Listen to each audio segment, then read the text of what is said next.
Hello বন্ধুরা, নমস্কার, আদাব, আসসালামু আলাইকুম। উত্তম রিয়াকশনের আরেকটি রিয়াকশন ভিডিওতে আপনাদের সবাইকে স্বাগতম। আমি উত্তম আছি আপনাদের সাথে। বন্ধুরা, আজ যে ভিডিওতে রিয়াকশন দেব সেই ভিডিওটি নেওয়া হয়েছে নিবিড় মাহমুদ চ্যানেল থেকে। ভিডিওর টাইটেল হচ্ছে সড়ক পথে সিঙ্গাপুর থেকে বাংলাদেশ হয়ে ইউরোপ, আন্তর্জাতিক রুটে Bangladesh, Singapore to Europe by road. বন্ধুরা, ভিডিও টাইটেল অনুসারে যেটা বুঝতে পারছি সেটা হচ্ছে সিঙ্গাপুর থেকে ইউরোপ পর্যন্ত যাওয়া যাবে বাই রোডে, আর সেটা বাংলাদেশের উপর হয়েই যাওয়া যাবে। কি আছে এই ভিডিওতে আর কিভাবেই ইউরোপ পর্যন্ত বিস্তার হতে পারে এই রোড বাই রোড, তার সম্পর্কে জানতে পারবো আজকের এই ভিডিওটি দেখার পরে। আশা করি আপনারা আমার সাথেই থাকবেন। আপনারা যদি চ্যানেলে নতুন হয়ে থাকেন তাহলে চ্যানেলটি সাবস্ক্রাইব করে আমার পাশেই থাকবেন, বেল আইকন অন করে অল করে রাখবেন পরবর্তী ভিডিও নোটিফিকেশন পাওয়ার জন্য। অলরেডি যেসব বন্ধুরা চ্যানেলটি সাবস্ক্রাইব করে আমার ইউটিউব পরিবারের সদস্য হয়েছেন তাদের প্রতি রইল অসংখ্য ধন্যবাদ। ভিডিওটি ভালো লাগলে একটা লাইক করবেন, শেয়ার করে আপনার বন্ধুদের দেখার সুযোগ করে দিতে পারেন। কমেন্ট সেকশনে লিখে অবশ্যই জানাতে পারেন আপনারা কোন ধরনের ভিডিওতে রিয়াকশন চান, আমি চেষ্টা করব সেই সব ভিডিও নিয়ে আসার জন্য। তাহলে চলুন বন্ধুরা, সময় নষ্ট না করে প্রথমে ভিডিওটা দেখি। ভিডিও শেষে অবভিয়াসলি বিস্তারিত আলোচনা করব। আর হ্যাঁ, অরিজিনাল ভিডিওর লিংক আমার ডিসক্রিপশনে মেনশন করা থাকবে। আপনারা চাইলে অবশ্যই চ্যানেলটি ভিজিট করতে পারেন এবং চ্যানেলের ভিডিওগুলো অবশ্যই দেখতে পারেন।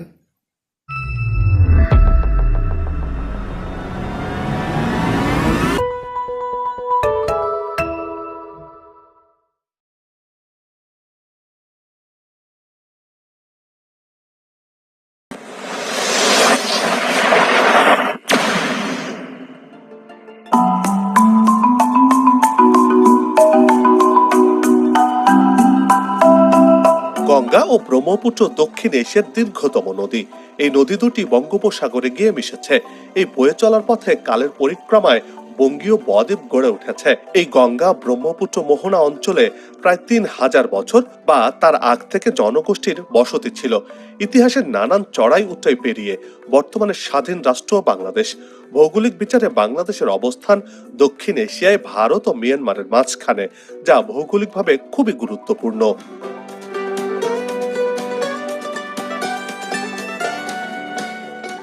বাংলাদেশের পশ্চিম, উত্তর এবং পূব দিকে জুড়ে রয়েছে ভারত। পশ্চিমে রয়েছে ভারতের পশ্চিমবঙ্গ রাজ্য, উত্তরে পশ্চিমবঙ্গ, আসাম, মেঘালয় রাজ্য, পূর্বে আসাম, ত্রিপুরা, মিজোরাম রাজ্য এবং পূর্বে ভারতের পাশাপাশি মিয়ানমার বা বার্মার সাথে সীমান্ত রয়েছে বাংলাদেশের। দক্ষিণে রয়েছে বঙ্গোপসাগর। বাংলাদেশের স্থল সীমারেখার দৈর্ঘ্য ৪,২৪৬ কিলোমিটার, যার ৯৪% ভারতের সাথে এবং বাকি ৬% মিয়ানমারের সাথে। বাংলাদেশের তটরেখার দৈর্ঘ্য ৫৮০ কিলোমিটার। এই দেশটির দক্ষিণ পূর্বাংশে কক্সবাজারে পৃথিবীর দীর্ঘতম সমুদ্র সৈকত রয়েছে।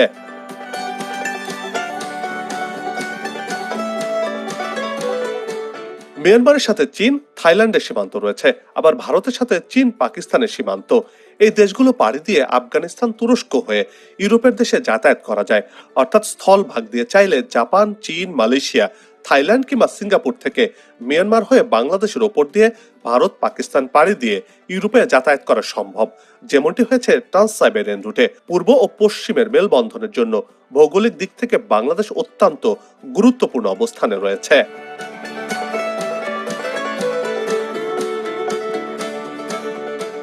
ট্রান্স এশিয়ান রেলওয়ে নেটওয়ার্কের ৪টি রুট পড়েছে বাংলাদেশে। এসব রুটের অন্যতম উদ্দেশ্য ভারত, বাংলাদেশ, মিয়ানমার, চীন, মালয়েশিয়ার মতো দেশগুলোর মধ্যে সহজে পণ্য পরিবহন ব্যবস্থা গড়ে তোলা। বাংলাদেশও ট্রান্স এশিয়ান রুটে যোগ দিতে সব ধরনের প্রস্তুতি নিচ্ছে। এই লক্ষ্য পূরণে অভ্যন্তরীণ রুটগুলোতে অবকাঠামোগত উন্নয়ন করছে বাংলাদেশ। এর মধ্যে ঢাকা থেকে কক্সবাজার পর্যন্ত রেল নেটওয়ার্ক গড়ে উঠেছে। দৈনিক যাত্রী নিয়ে ঢাকা কক্সবাজার রুটে ট্রেন চলাচল করছে। এই ট্রেন যাত্রা এক ভিন্ন মাত্রায় নিয়ে গেছে দেশের রেল যোগাযোগকে।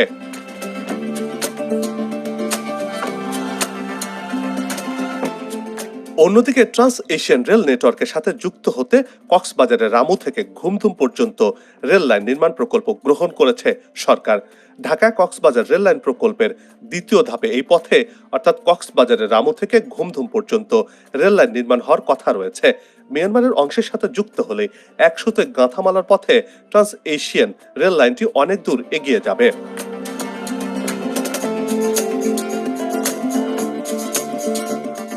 বাংলাদেশে এখন পর্যন্ত ট্রান্স এশিয়ান রেলওয়ের 3টি রুটে অন্তর্ভুক্ত হয়েছে। আরও একটি নতুন রুট প্রস্তাব করেছে বাংলাদেশ রেলওয়ে। এর মধ্যে রুট 1-এ ভারতের গেদে থেকে দর্শনা সীমান্ত দিয়ে বাংলাদেশে প্রবেশ করবে। এরপর ঈশ্বরদী, বঙ্গবন্ধু সেতু, জয়দেবপুর হয়ে টঙ্গী পর্যন্ত আসবে। এখান থেকে আখাউড়া, চট্টগ্রাম, দোহাজারী, রামু হয়ে ঘুমধুম সীমান্ত দিয়ে চলে যাবে মিয়ানমারে। রুট 1-এর আরেকটি সাব রুট আখাউড়া থেকে কুলাউড়ার শাহবাজপুর হয়ে ভারতে প্রবেশ করেছে।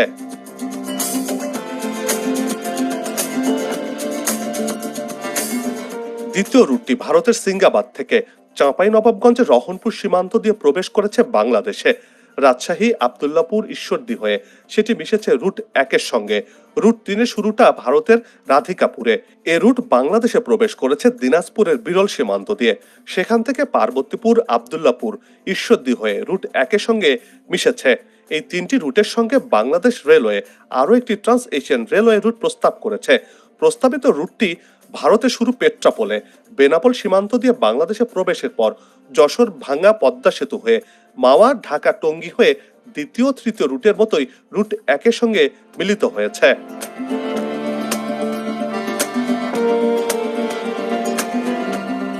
ট্রান্স এশিয়ান রেলওয়ে নেটওয়ার্কের 4 রুটের প্রতিটি আবার কক্সবাজারের রামু থেকে মিয়ানমার সীমান্তের ঘুমধুম পর্যন্ত 28 কিলোমিটার অংশের উপর দিয়ে গেছে। বলা হচ্ছে পদ্মা সেতু শুধু রাজধানীর সঙ্গে দক্ষিণ পশ্চিমাঞ্চলের কানেক্টিভিটি বাড়াচ্ছে না, বিশ্ব যোগাযোগে গুরুত্বপূর্ণ ভূমিকা রাখছে এই সেতু। পদ্মা সেতুর কারণে প্রতিবেশী দেশ ভারতের পশ্চিমবঙ্গের সঙ্গে সময় ও দূরত্ব কমে গেছে। এশিয়া সমৃদ্ধ দেশ সিঙ্গাপুর থেকে মালয়েশিয়া, থাইল্যান্ড, মিয়ানমার হয়ে বাংলাদেশের পদ্মা সেতু পেরিয়ে ভারত, পাকিস্তান ঘুরে ইউরোপে যাবে ট্রেন। এর মাধ্যমে যোগাযোগ ঘটবে এশিয়া ও ইউরোপের মধ্যে। আর এক্ষেত্রে বড় ভূমিকা রাখবে এই পদ্মা সেতু। অর্থাৎ পদ্মা সেতু ট্রান্স এশিয়ান রেলওয়ে নেটওয়ার্কের অন্যতম মাধ্যম হচ্ছে।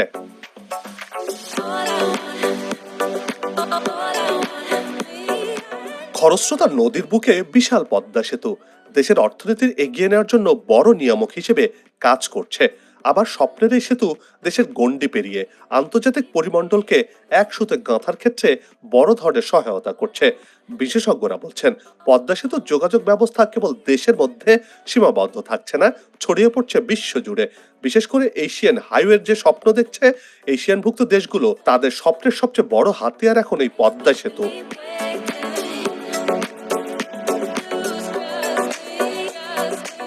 2009 সালে বাংলাদেশ জাতিসংঘের সঙ্গে এশিয়ান হাইওয়ে সম্পর্কিত একটি গ্রুপে যুক্ত হয়।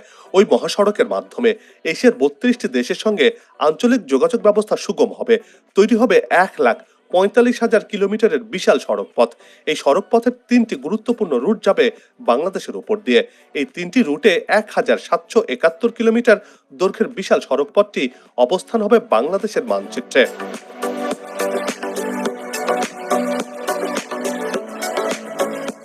এশিয়ান হাইওয়ে 1-এর রুট হচ্ছে ভারতের আসাম হয়ে সিলেট, ঢাকা, নড়াইল, যশোর ও সবশেষ ভারতের পশ্চিমবঙ্গে গিয়ে ঠেকছে। এই পথের সবশেষ বড় বাধা ছিল পদ্মা সেতু। এই সেতু চালু হওয়ার ফলে এক মহাসড়কে দ্রুত সময়ে ভারত থেকে বাংলাদেশে যাতায়াত করা যাচ্ছে। এর মধ্যে ঢাকা মাওয়া পদ্মা সেতু হয়ে ভাঙ্গা পর্যন্ত দেশের প্রথম এক্সপ্রেসওয়ে নির্মিত হয়েছে। আর এই মহাসড়কের সুবিধা ঘরে তুলতে শুরু করেছে বাংলাদেশ। এবার পদ্মা সেতুর মাধ্যমে এই সড়ক আন্তর্জাতিক পরিমণ্ডলে পা রাখতে চলেছে। এই হাইওয়ের মাধ্যমে সিঙ্গাপুর থেকে বাংলাদেশ হয়ে ইউরোপে যাওয়ার পথ সুগম হলো।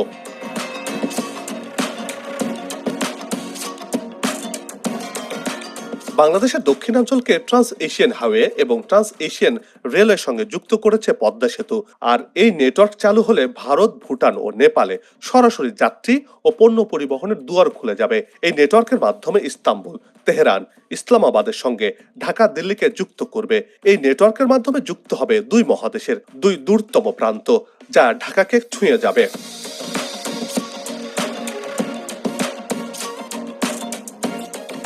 এদিকে সড়ক পরিবহন ও সেতু মন্ত্রণালয় সূত্রে জানা গেছে ব্যবসা বাণিজ্য প্রসারে Asian highway south Asia sub regional economic cooperation বা সাসেকের আওতায় বাংলাদেশ, ভারত, চীন ও মিয়ানমারের মধ্যে প্রস্তাবিত অর্থনৈতিক করিডোরে নতুন করে যুক্ত হতে যাচ্ছে বাংলাদেশের 8টি মহাসড়ক। এসব সড়কের মোট দৈর্ঘ্য হবে 600 কিলোমিটার। আন্তর্জাতিকভাবে ব্যবহারের উপযোগী করতে এসব সড়কের উপর সমীক্ষা চালিয়ে নকশাও চূড়ান্ত করা হয়েছে বলে জানা গেছে।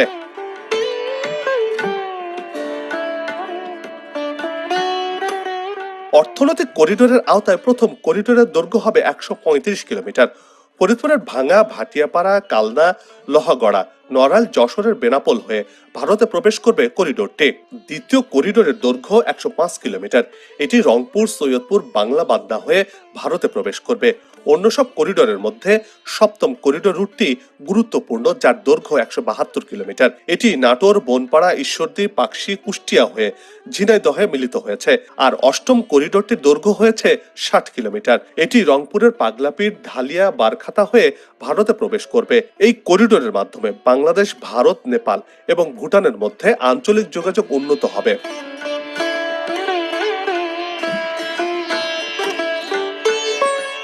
আন্তর্জাতিক এই হাইওয়ে করিডোরে যুক্ত হতে বাংলাদেশ সরকার সারা দেশে নিরবিচ্ছিন্ন ও 4 লেনের মহাসড়ক নির্মাণ করছে। এসব কাজও অনেক দূরে গিয়েছে। এই যেমন ঢাকা মাওয়া ভাঙ্গা এক্সপ্রেসওয়ে নির্মাণের কাজ শেষ হয়েছে, এবার যশোর পর্যন্ত এক্সপ্রেসওয়ে নির্মিত হচ্ছে। অন্যদিকে বরিশাল হয়ে কুয়াকাটা পর্যন্ত হচ্ছে 4 লেনের মহাসড়ক।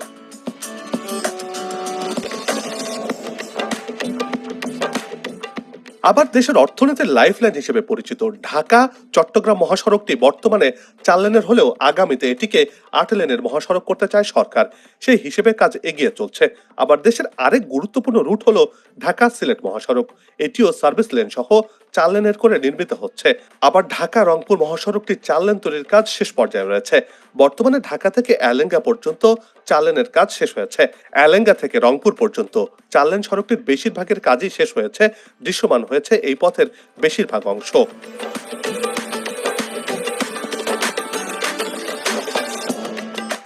দেশের অভ্যন্তরীণ যোগাযোগ সহ দক্ষিণ এশিয়ার দেশগুলোর যোগাযোগের ক্ষেত্রে বৈপ্লবিক পরিবর্তন আনতে চলেছে। চলাচল সহজ করার পাশাপাশি অর্থনীতিতে ইতিবাচক প্রভাব ফেলতে শুরু করেছে পদ্মা সেতু। দেশের ব্যষ্টিক ও সামষ্টিক অর্থনীতিতে বড় ধরনের ইতিবাচক পরিবর্তন আনবে এই যোগাযোগ ব্যবস্থা।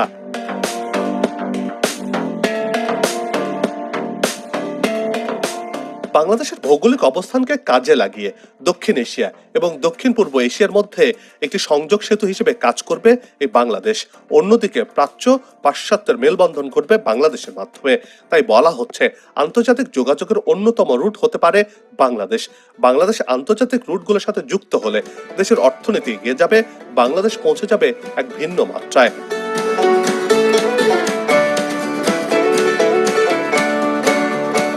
আসুক নতুন দিন, লাগুক খাওয়া উন্নয়নের পালে, এমন প্রত্যাশা রেখে পর্ব থেকে বিদায় নিচ্ছে।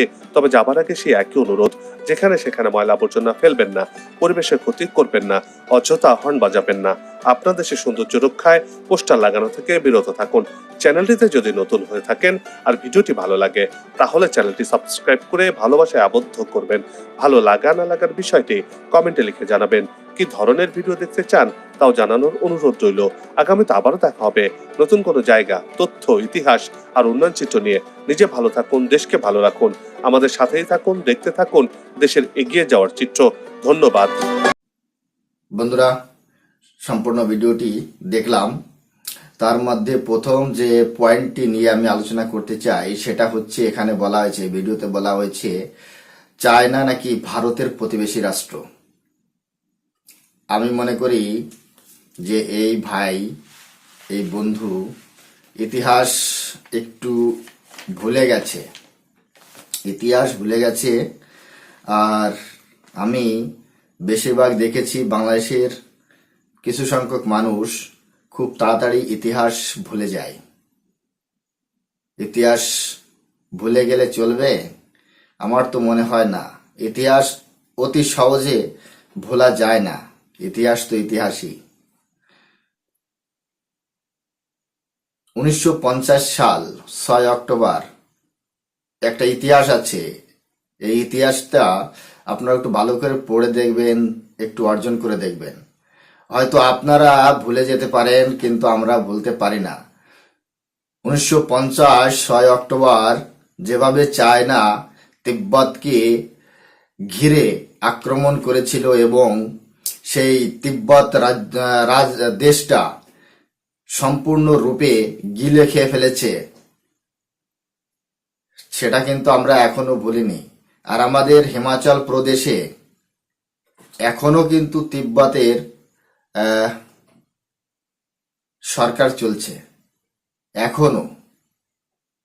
এটা আপনারা হয়তো ভুলে গেছেন, কিন্তু আমরা ভুলিনি। যারা তিব্বতী তারা কখনোই কিন্তু চায়নাকে আপসেট করে না। যারা অরিজিনাল তিব্বতী তারা কিন্তু এখনো চায়নার থেকে স্বাধীনতা চায়। যারা তিব্বতী তারা এখনো কিন্তু বিশ্ব মঞ্চে তাদের স্বাধীনতার দাবি তুলছে। এটা আপনারা বলতে পারেন, কিন্তু আমরা বলতে পারি না। আমরা চায়না পলিসি মানি না, যে ওয়ান চায়না পলিসি আছে সেটা কিন্তু আমরা মানি না। আপনারা মানতে পারেন, বাংলাদেশের লোকজন মানতে পারে, বাংলাদেশ মানতে পারে, পাকিস্তান মানতে পারে, কিন্তু আমরা মানি না। আমাদের প্রতিবেশী রাষ্ট্র হচ্ছে তিব্বত। চায়নার সাথে আমাদের কোনো ল্যান্ড বর্ডার শেয়ার হয় না, এটা মাথায় রাখবেন। আর ভালো করে ইতিহাসটা পড়বেন যখন ভারত সম্পর্কে কিছু বলবেন। ভারতের প্রতিবেশী রাষ্ট্র পাকিস্তান, আফগানিস্তান। হয়তো আপনারা ভাববেন যে আফগানিস্তান কোথা থেকে আসছে। আফগানিস্তান আমাদের প্রতিবেশী রাষ্ট্র। দেখবেন কাশ্মীরের ওই সাইডে যায়, উপরের সাইডে যায়, যেখানে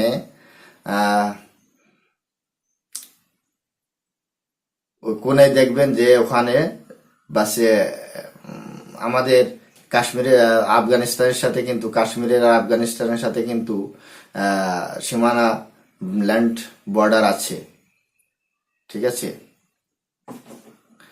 তারপর আমাদের প্রতিবেশী রাষ্ট্র হচ্ছে নেপাল, আমাদের প্রতিবেশী রাষ্ট্র হচ্ছে ভুটান, আমাদের প্রতিবেশী রাষ্ট্র হচ্ছে তিব্বত, আমাদের প্রতিবেশী রাষ্ট্র হচ্ছে মায়ানমার। বাংলাদেশ তো আমাদের থেকে আলাদা হয়েছে, পাকিস্তানও আমাদের থেকে আলাদা হয়েছে। তারপর আমাদের শ্রীলঙ্কা প্রতিবেশী রাষ্ট্র, আমাদের মালদ্বীপ প্রতিবেশী রাষ্ট্র। আমরা চায়নাকে প্রতিবেশী রাষ্ট্র মানি না, এটাই সত্য। এবার আসি সিঙ্গাপুর থেকে ইউরোপ পর্যন্ত। আরে ভাইয়া, সিঙ্গাপুর তো দূরের কথা, ইউরোপ তো দূরের কথা, ওটা তো পরে।